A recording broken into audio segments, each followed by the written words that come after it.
સુરતમાં વિદ્યાર્થીના અપહરણમાં મોટું વળાંક સામે આવ્યું છે। ટ્યુશન શિક્ષિકાએ 13 વર્ષના વિદ્યાર્થીનું અપહરણ કર્યું હતું। પોલીસ તપાસમાં શિક્ષિકા ગર્ભવતી હોવાનો ખુલાસો થયો હતો।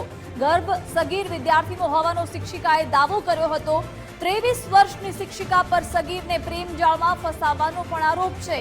પુણા પોલીસે રાજસ્થાન બોર્ડરથી શિક્ષિકા અને વિદ્યાર્થીને દબોચ્યા હતા। સગીર વિદ્યાર્થીને શામળાજી બોર્ડર પરથી મુક્ત કરાયો હતો।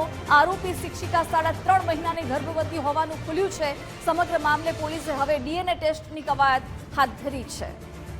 સુરત શહેરના પુણા પોલીસ સ્ટેશનમાં એક અપહરણનો બનાવ બન્યો હતો। આ બનાવમાં જે ભોગ બનનાર છે એ મળી આવ્યા હતા અને સાથે સાથે જે આરોપી છે જે એક લેડી છે એ લેડીની પણ ધરપકડ થઈ છે। ત્યારબાદ બંનેનું મેડિકલ કરાવવામાં આવ્યું હતું। આ મેડિકલમાં જાણવા મળ્યું હતું કે જે આરોપી છે એ એમને 5 મહિનાનું પ્રેગ્નન્સી છે। આ બાબતને લઈ વધુ મેડિકલ પુરાવા ભેગા કરવામાં આવ્યા હતા અને જેને લઈ અને આ ગર્ભ કોનો છે એના માટેની પણ તપાસ અત્યારે ચાલુ છે। ડીએનએ માટેની પણ પ્રોસિજર પોલીસ કરવાની છે। પોલીસ દરેક એંગલથી ઇન્વેસ્ટિગેશન કરી રહી છે। પોલીસ